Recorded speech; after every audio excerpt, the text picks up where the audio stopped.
I was sitting there, it was 2016. My dad was visiting me from Canada, and then I got a call while I was at work. My brother had taken his own life. Yeah. You know, I always said to myself, oh, wow, our family's lucky. We've never gone through anything like this. And then all of a sudden that happened, which was devastating. I had to break the news to my dad, which was one of the hardest things I've ever had to do in my life. And to see the reaction on his face was something that I'll never forget. And I wish I could forget, but I can't.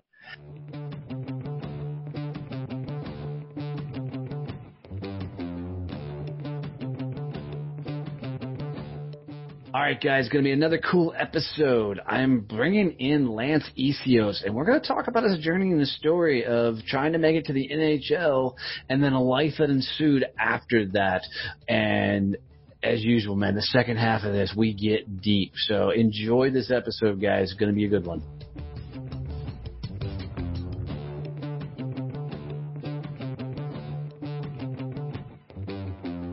Here we go, guys. It's going to be another killer episode. I'm Donnie Boivin, bringing you another fun guest today. I'm bringing in Lance Essihos, and we're going to talk about his story and his crazy ride, man. So strap it in, hold it on. So, Lance, welcome to the show, brother. Tell us your story. Hey, man. Thanks for having me.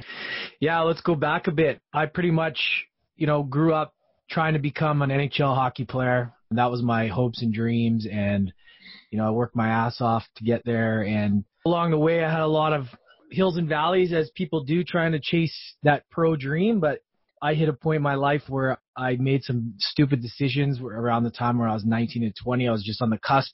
I experimented with steroids, and it really screwed up my body, and I put on way too much weight and muscle. And I went into training camp for pretty much the last season for me to really make it or break it. And my coach pretty much looked at me like, what the hell are you doing? And so from there, it costed me my career, along with all the partying and crap that I got mixed up in that time as well. I was left pretty distraught, wondering, why this happened. Here I wanted to make it to pro hockey, but, I wanted to do whatever it took, and, it obviously affected me. But now I look back and I realize that was a gift. I'm glad that didn't happen. So that took me down a road of a lot of partying, a lot of stuff that I felt I missed out with over the years. When you're playing, when you're going into a sport and you're totally committed, you miss out on a lot of stuff, and a lot of people go through this. So when I finished, I went through all that stuff that I thought I was missing, but it wasn't stuff that I really thought, like, after you've experienced it, it really is nothing. And so, I got into different jobs, different work, trying to find my way, trying to figure out what it is I wanted to do. So then eventually, after trial and error of a lot of different things, I got into the bar and hospitality industry, which I loved because I could, meet people, go out for drinks, and pretty much be toxic, and it's okay, And when you're a young kid, you're a teenager in your 20s, it's amazing how you when you take that opportunity and all of a sudden you're getting paid to socialize and make money and all this stuff. So it was great, but that has a price as well. So there was good, the bad. I took that on. I moved to Australia after many years of bartending. I mean, bars all over the place. Lots of fun, but lots of dark times as well. A lot of depression, a lot of anxiety that came from that. So yeah, I sold everything. When I was 29, I was almost 30. I was living in Vancouver, BC, Canada, and I sold everything with my roommate. We moved to Australia. I ended up staying there for 5 years. I got into bartending there, which I tried to get out of, but I got sucked back into the industry, and then the only way I could really stay there was get into management. So that allowed me to explore the country, which was great. But the party scene in Australia, I don't know if anybody listening has been there. It's pretty full on, and it's pretty, let's say, like, everybody likes to have fun over there, which is great. But for me, that kind of accelerated all the demons inside of me to another level. So that was one part of it. So I was living this toxic lifestyle, didn't really know, still upset about what happened in my hockey career. And then the real stuff started. So, I was sitting there, it was 2016. My dad was visiting me from Canada, and then I got a call while I was at work, and I got a call that my brother had taken his own life. Yeah. So I had never dealt with something that close to home with death. I was very fortunate before.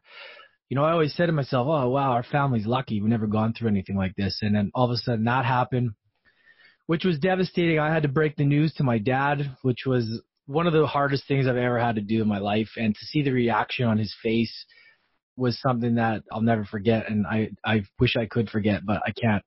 And it was very tough. So we had to get together and really figure things out. And he was distraught. There was some problems in our family. He hadn't seen him, communicated with him as much as he'd like to. I had a crazy stepmother growing up that pretty much controlled everything. Every toxic situation could possibly happen in that family happened. So she made it really difficult on my dad, which led to massive stress and led to him, obviously not being able to see him. So once that happened, we went back to trying to be normal. But then within that year, as well as losing a lot of my grandparents within that span, within a couple of years, my dad out of nowhere got pancreatic cancer within, that I think it was 18 months, not even. He got this cancer and he was having these pains, and I didn't understand it. I was in Australia, he's in Canada. And then I got the news saying he had cancer. So I had to be home in 2 days or in the day. And I got there that day. I saw him for about 5 hours. I literally watched him just go from being conscious to just dead. One of the hardest things I've ever had to deal with. And yeah, that all happened in such a short period of time, and to just step back a little bit, in the beginning of 2017, so my brother was 2016, my dad was 2017, I decided, because of what had happened with my brother and the toxic life I was living, I decided to take a year off the booze. So I had to clear my head and all that stuff, just to sort of, move forward and try and, figure out what I'm going to do. And I look back now, and if I hadn't been off the booze for my dad's death, I really don't think I could have got through it and handled it like I did. So it's a blessing that for some reason I decided that year that I was just going to take a break from it all. And unfortunately that happened with my dad, and I had a lot of stuff to deal with my brother, it was just unbelievable how much stuff you got to take care of, in that situation. And everybody has to go through it at some point. And so that kind of set me off on a journey where I started to assess my life. I started to really look at, like, what am I doing here? Am I doing something for myself? Am I doing something that has value? And I just took inventory of my life and realized that being in bars and working in that environment isn't serving me, and it's not serving others that I could potentially affect and I could help in the best way. So I decided to go on a journey of looking into that, digging deep and deciding, to go on a new journey, and which led me to a lot of different opportunities. And now I'm back in Canada. And yeah, so that kind of leads us to where we are now. Wow, dude. Hold on. So let's talk about this a little bit. Holy crap, brother. What a hell of a ride. It's kind of wild. You and I have some of the similar stories. No hockey for me. I can barely put on ice skates, but went in the Marine Corps because of I was heading down stupid places, doing, the things I shouldn't have been doing. Got home, got worse into it, ran away to St. Louis trying to get away from myself, got worse into it, more drugs, more alcohol, more of that lifestyle, came back home, found myself in bartending, got worse into it. It just seems like everything keeps escalating as you go along, because at some point I don't know for you, but for me it was, I got this. There's no big deal. I've got this. I got a handle on it. It's no worries, no anything else. And what I finally realized for me is my story is, I was just trying to run away from myself. I didn't want to face my own demons. I didn't want to face my own rise. And it wasn't until luckily I found my wife for me.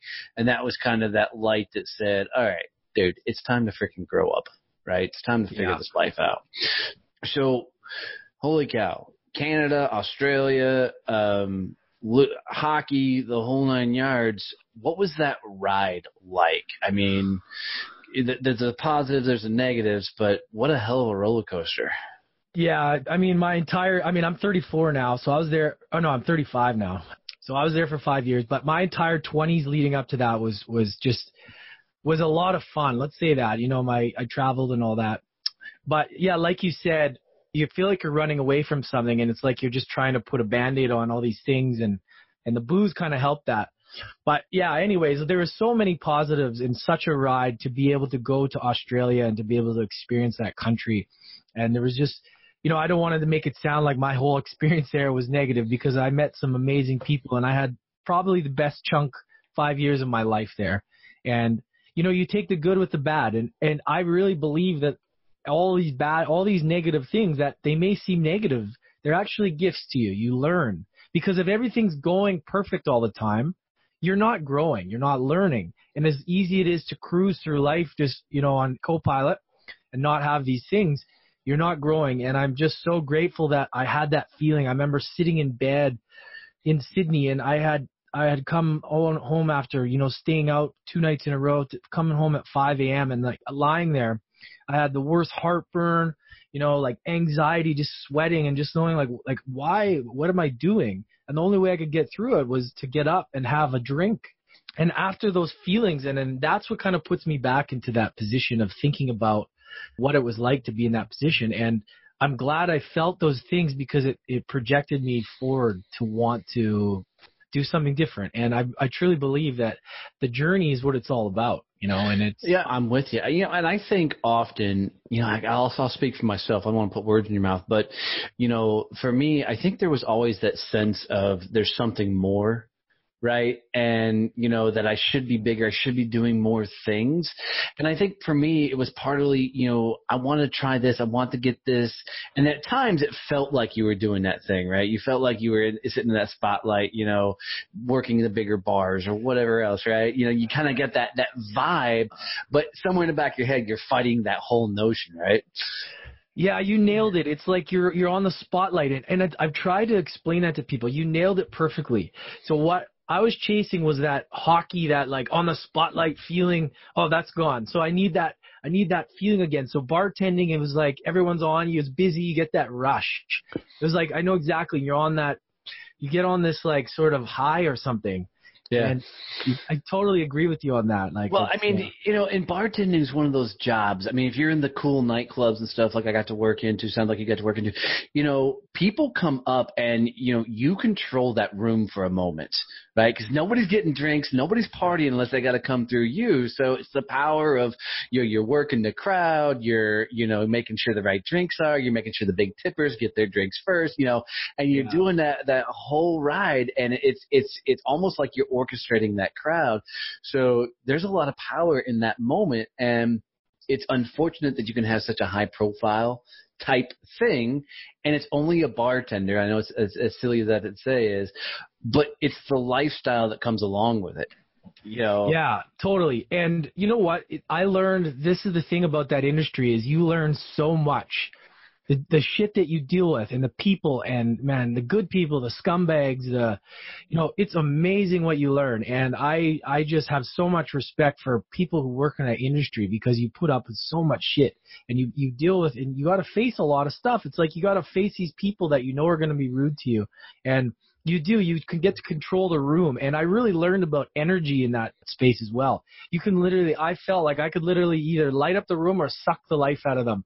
Right. You start to learn the power of people and how they can affect your team and the whole energy. And that environment is all about energy. If you're not getting good energy, who wants to sit there and drink, right? It's so funny because I never thought about it is, I had a group of friends, we all bartended together, and a couple of us, man, we'd love to work the damn crowds, right? And our bars were top. Then we had one buddy that was just like this high stress guy that, when 11 o'clock hits and the club gets really grinding, we're all thriving, right? This is our time. For him, though, that was like stress city, and his crowds just weren't as big because he's like this ball of stress and energy, and we're like, screw it, shots, let's do it. We're doing a shot with you, you know, and you know, it's wild. I never thought about that energy perspective. And, you know, I don't want to glorify bartending, but it was one of the funnest times in my life to go through that portion, because I remember one night we bartended and they had done, the UFC had come through town. And so all of a sudden we're sitting there and a fighter that I'd seen on TV walked up to me. And I'm like, dude, you want a drink? He goes, dude, I just want a sandwich. I'm hungry as hell. You know, it was weird because you get to meet so many different people. But so you go through this ride and then you go through a couple of tough tragedies that just suck. Losing your brother, losing your dad, you know, and you're in foreign countries, which makes it even worse, trying to cope and deal with this. How much did that impact the trajectory of your journey? Hugely. Well, you know, my brother's death, I think, was a wake-up call, which sent me down the road. So I was already making a change before my dad passed. But once my dad passed, it really just sort of set it into stone. Like, okay, I need to, like, life is like, we're not here forever, you know, nobody's getting out alive. Let's be honest. We're all not here forever. Right. So when you got people that just dropping like that, family, you start to really, you got to look at the mirror and go, okay, shit, like what am I doing here? Right. I'm in my 30s, you know, like, am I going to make an impact or am I not? You know, am I going to just let my life slip away or am I going to take control of it? And I mean, we're all faced with that. We all have the same amount of time in a day. We all have the same, it's a different story. Some people go through more, some people go through less. And it was really kind of where I said, all right, this is what I'm going to do, and I'm going to do it. And I'm going to try my best to be the best human I can be and be the best service I can be. And that's kind of the direction I've been. Has it been easy? No, it's tough because we're programmed so much to go backwards with our old habits that I've found myself having to reinforce all the time about, you know, I'm not that person anymore. You know, I'm not that person, but you know, it's human. You can't get too upset with yourself. You got to let it go and just keep working on it. And it's always a process, a journey, you know? And I love that, because I mean, that's the whole point of my show is I believe everybody's got a story. We're all on a journey, and the power in that journey coming from Joseph Campbell's angle is 100% coming back and teaching everything that you've learned, which I think is a powerful thing, which it sounds like that's a lot of what you're doing now. Yeah. So, I'm trying to just, well, I don't want to say try. I am, you know, I'm working towards it. I'm putting in the time and the steps that needs to happen. And I'm, you know, some days you don't frustrated more than others, but you know, it's the journey. You got to love the journey. You got to love the pains as much as the successes, right? So yeah, absolutely. Walk us through a little bit all these life lessons and everything you've learned. What are you doing now with that? I mean, what's the career? What's the trajectory of everything you're doing? Yeah. So basically I wanted to create freedom for myself. So, you know, I had looked into different people, you know, winning online, right? Lots of people, there's all this stuff online. People, oh, I got this, I got that.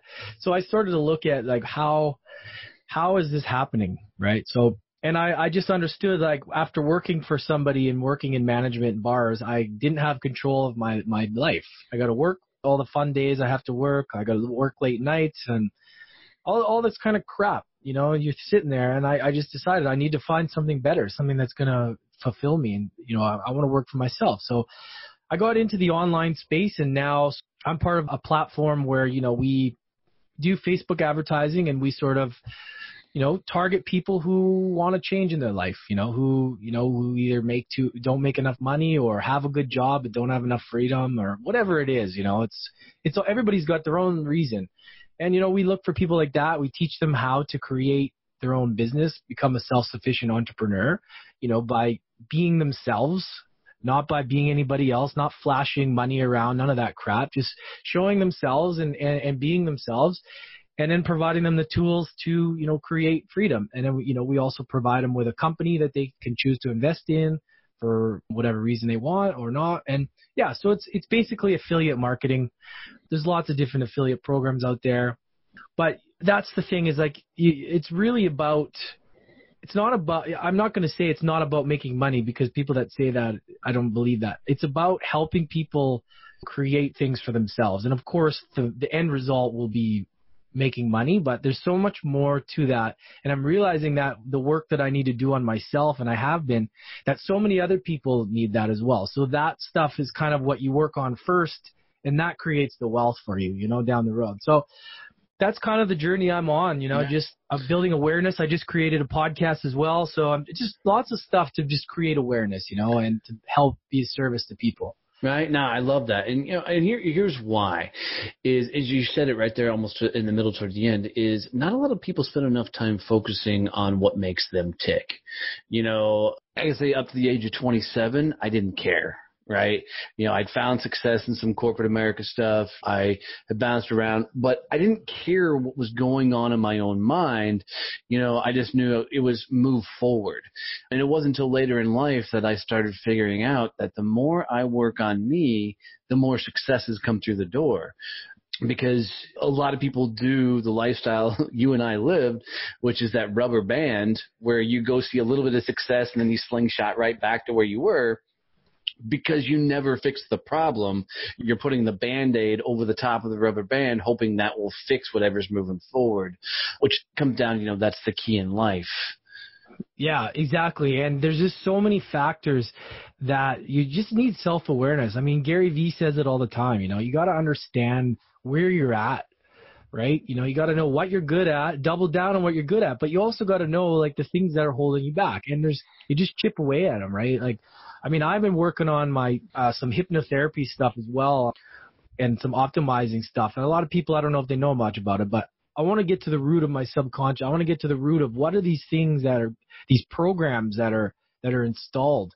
And I want to try and remove that faulty belief system because a lot of it is just conversations we have with ourselves, these bad conversations, and they hold us back from doing things.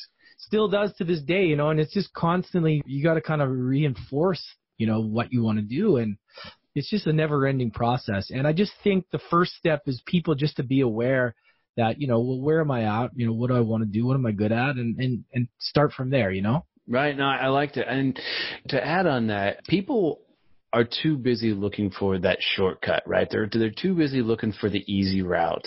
What they don't realize is it's actually going through it that allows you to become who you need to be. And, you know, Jim Rohn has my favorite quote of all time is don't wish it was easier, wish you were better. And I love that because it's just the reinforcement of, you know, you got to go get punched in the face by life. Because if you're not trying. You're not going big enough. You're not shaking it hard enough to figure out where am I going? What's that maneuver and move? You've got to get after it and see what turns up. And I love Gary because he talks a lot about this. I can't say I agree with everything he throws out there, but he's making a movement of people that are willing to take bigger risks, turning them into workaholics, but you know, yeah, I totally agree. I think there's a balance. I'm not all about the hustle until you've dropped dead kind of. That's not what I'm about. I like the hustle. I like, you know, but you got to understand that it's just like when you go to the gym and you work out, the days you're growing are the days you take off, right? Yeah. So you got to look at it like that. You know, you got to hustle, but then you also got to value the time to relax, take it easy, spend time with people you care about, you know, breathe, do things that you enjoy to raise your vibrations. I truly believe in that because I think too much hustle isn't, there's, you know, the days you want to hustle, but don't overdo it, right? Yeah. I truly believe that. Yeah, and, you know, not to bash on Gary by any means, but the biggest critic that you hear out there is, you know, he's touting I'm a good dad, this, that, and the other, but how can you be a great dad when you're never seeing your kids? You know, it runs through my head every time. I don't have kids, but that's just tough to do. So you're talking a lot about energy in hypnotherapy. I've had a couple guys in the show walk us through some of that stuff, and it's a crazy world for me. It's something that I've never explored. I take that back. I did have one hypnotist on the show, and I told him my story of visiting a hypnotist, and I laughed at the guy through the entire process. And I really wanted it to work. You know, talk to us a little bit about that world and the energy side of things. Well, the thing is I think there's a lot more that you need to do first before. There's a lot of stuff that I've been working on myself through. Let's start with like meditation and practicing gratitude first. That is the first step to anything. If you can't sit still with yourself and your thoughts, then you need to start, because that is where it all starts, before the hypnotherapy, before any of that stuff. Because if you can't sit still with yourself, how are you going to have somebody else tap into your subconscious?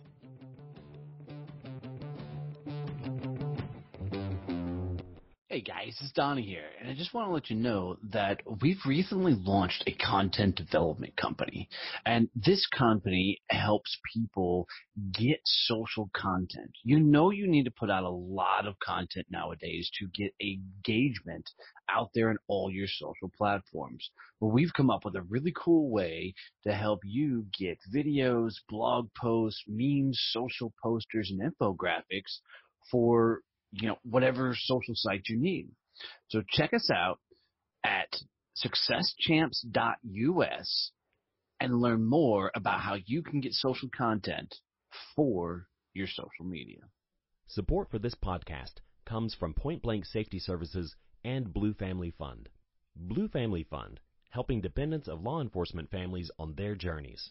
Blue Family Fund is a nonprofit that raises funds and offers financial support through higher education scholarships for dependents of law enforcement officers and by providing financial assistance for families of fallen law enforcement officers. Every dollar donated will go to the families of police officers, either through scholarships to dependents of police officers or as aid to fallen officers' families. Visit us at bluefamilyfund.com. You're listening to Donnie Success Champions, where I believe everybody is on a journey. Life is all about the stories you can tell and teach later. You're going to hear the stories of people who have overcome hardships, failures in life to find success along their journey.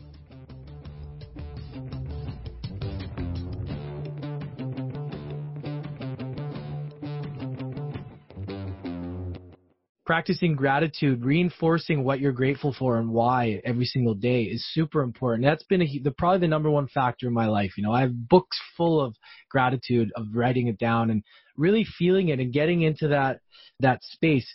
And, I don't know the science behind the actual reason why that helps, but over and over, the people having success say the same thing. And I feel better when I'm grateful for what I have and the journey. I wait after I finish, I feel better, And then, so after doing that kind of stuff for a while, really feeling good, improving, then I kind of wanted to go deeper, right? So I wanted to kind of understand why I still having problems with certain areas. What's holding me back? And so, I started to see a clinical hypnotherapist and optimization coach that works with a lot of our community. He's amazing. And we sit and we breathe and we talk about, first of all, what do I think is an issue? So we talk about my, family stuff that I'm holding on to. And he basically just, we go into sort of a trance and we talk about how to get rid of that and through programming, telling yourself, what you want to be and the constant affirmations of your subconscious mind, hearing that, you eventually become that. So there's a certain amount of relaxation and trance that you need to tap into your subconscious mind, which is very interesting because we know very little on that subject. And I don't think we give it enough credit. And I mean, some people may think it's woo-woo, but I mean, whatever, right? Well, the people that think it's woo-woo, I would challenge how many times have they laid in their bed, right? And it's morning, and they're just starting to wake up, but they're not fully awake, and they get the aha moments, because that's my number one time for me to get them hit. It happened to me this morning on the way up, and I'm like, damn it, there's what I've been looking for.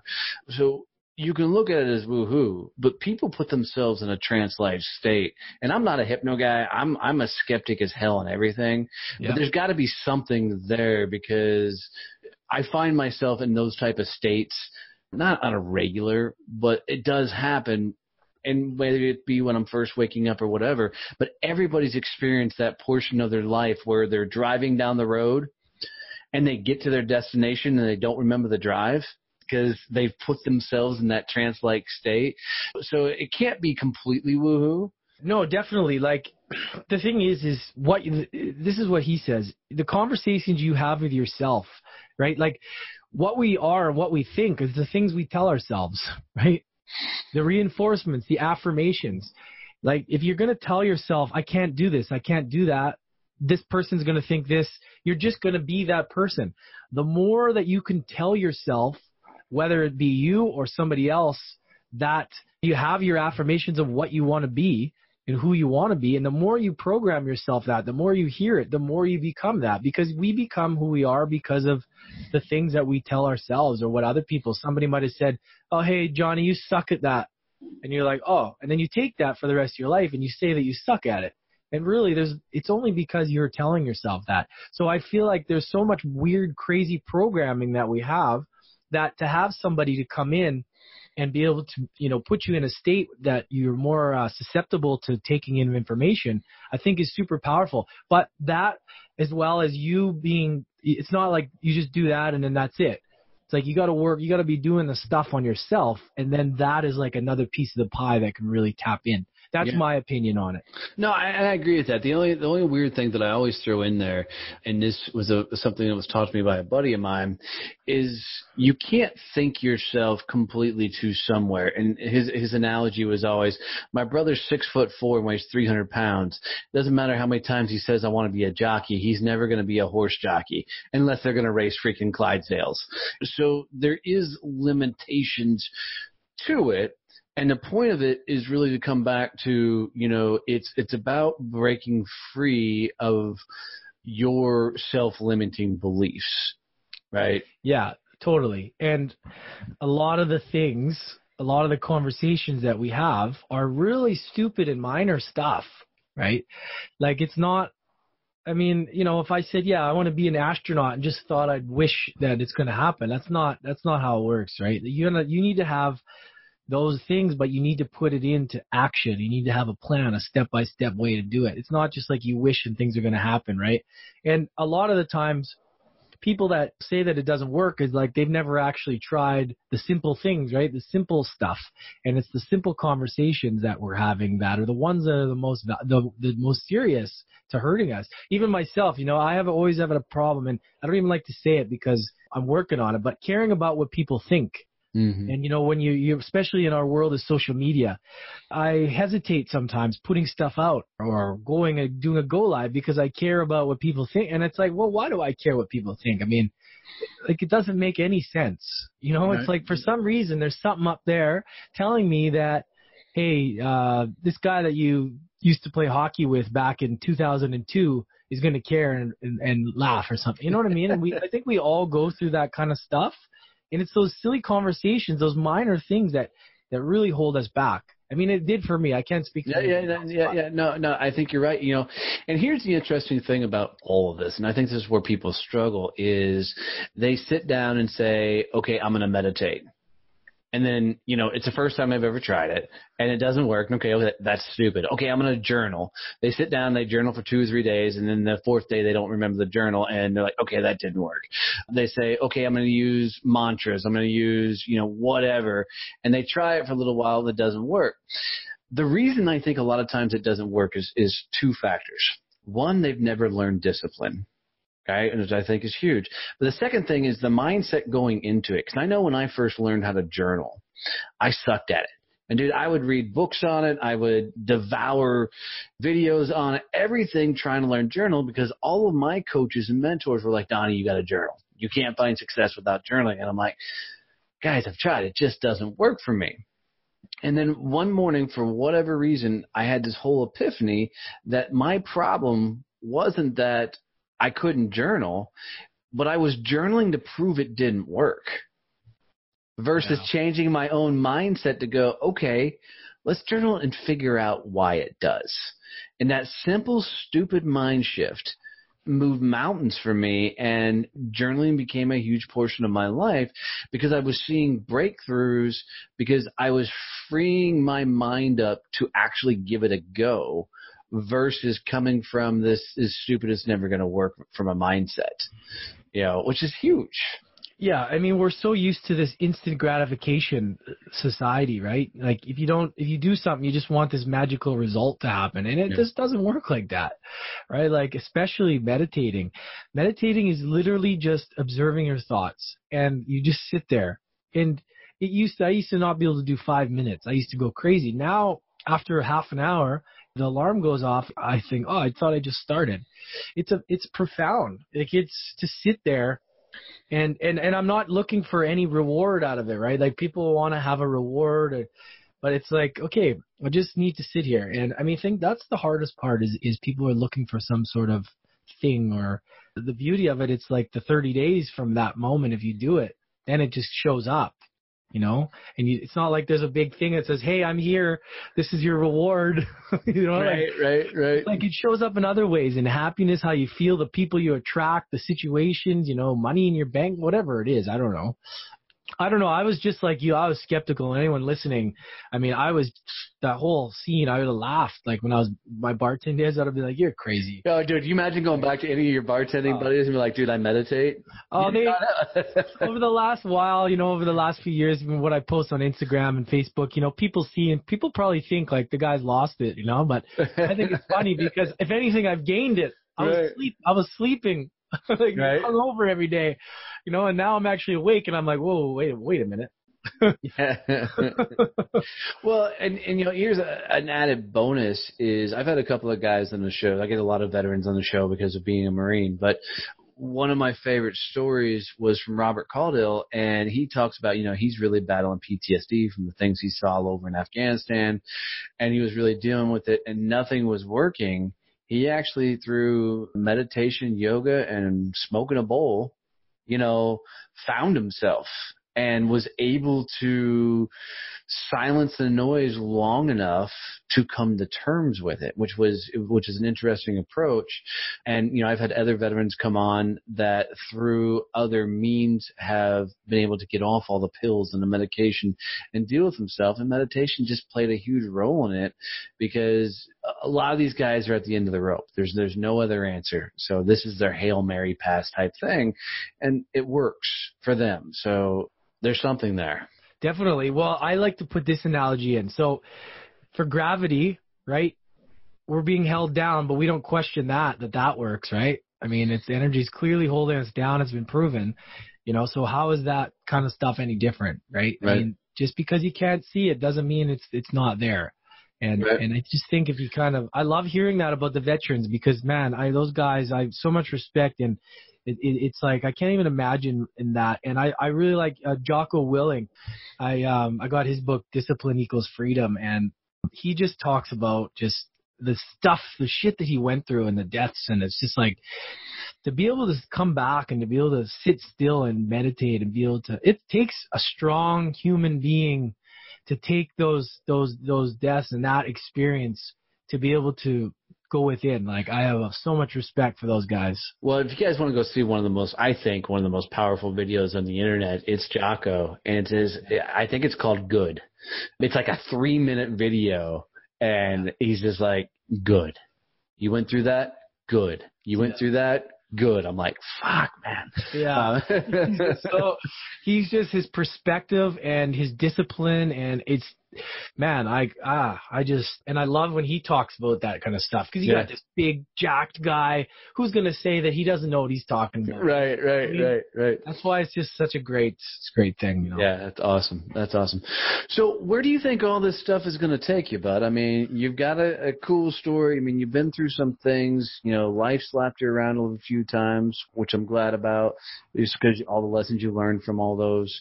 Where's all this going to take you? You're going to go on the big stages? You're going to be, the next whoever? I mean, where are you going with all this? Yeah, I mean, that's the thing.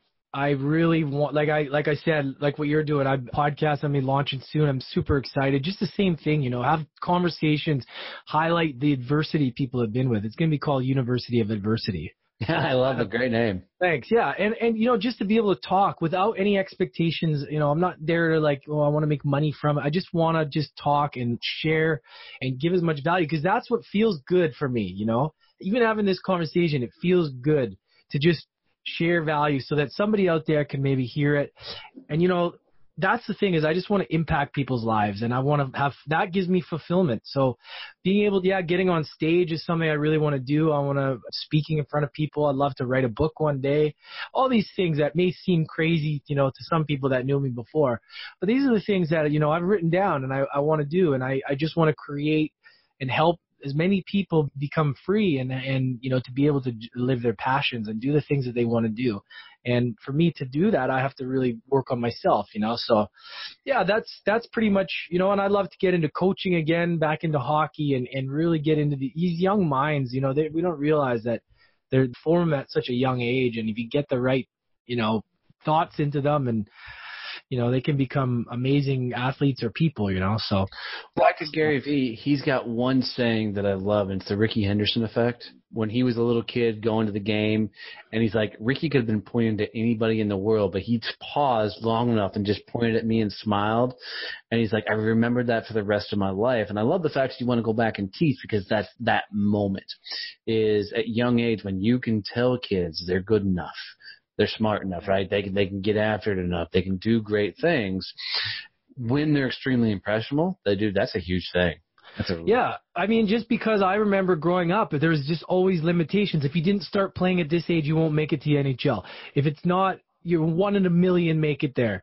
If you're not big enough, if you're not drafted in the WHL, if you're not drafted by all these things you tell these kids, it's like, well, do you actually think that they're gonna make it? And it's like that in life too. It's like that in business, constantly, oh, it's too hard to make it in that industry. Oh, it's too hard. It's like, no, it's not. If you actually think you can do it and you put in the time, it can be happening. But so many people, so many times, like, these kids or whatever, even adults, just get told that it's crazy, and then they're not strong enough to understand that it can happen. So I really want to make a difference and help inspire people to make new decisions and to be able to understand that fire inside needs to come out, and you need to share that with people. You need to share that gift. So if I can bring that out of people so that they can help change other people's lives, I feel like that's the most fulfilling life I could live. So. Dude, that's awesome. That's awesome. Well, man, I got to tell you, dude, it's been fun having you on here. This has been a hell of a ride, man. Thanks for letting us take a peek into your world, and thanks for letting me be a part of your journey, man. I really appreciate that. Here's how I like to wrap up every show, and I do stump some people, so get ready. If you were going to leave my audience of champions with a quote, a phrase, a mantra, a motto, something they can take with them on their journey, something they can pull out, especially when they're stacked up against it and they're trying to figure it out, what would be that quote or phrase you would say? Remember this. Well, I've been thinking about, it's funny because we talk about Jocko, but I've been seeing in the back of my head, discipline equals freedom.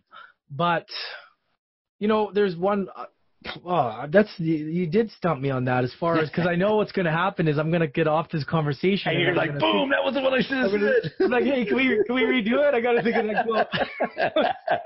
You know what? One of my mottos that I have it, just on one of my backdrops of my Facebook or whatever is, just find your passion and stay inspired. For me, that was kind of, that saying kept coming up into my head. Find your passion and keep that inspiration. So find your passion, stay inspired, do what you need to do, but always remember why are you doing it, right? Find your why. So yeah, find your passion, stay inspired. That's kind of what's jumping out at me. I know I've got loads of quotes, I say, and, just follow your heart, follow your dreams. There's going to be people around that are gonna, try and knock you off, and it's because they see something in you that they wish that they could do. I'm truly believing that, and it's like, it's almost, we're gonna have to go through that. So just once you find that passion, just keep that inspiration up, and anything's possible. That's awesome, brother. There, Lance, thanks so much for coming on your show and sharing your story with us, brother.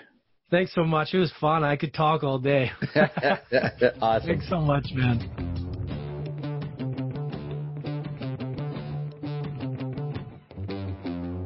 Thanks for listening to Donnie's Success Champions podcast. If you'd like to hear more about our current guest today, or if you'd like to hear stories from our other guests on the show, come hang out with us on our website at successchampspodcast.com.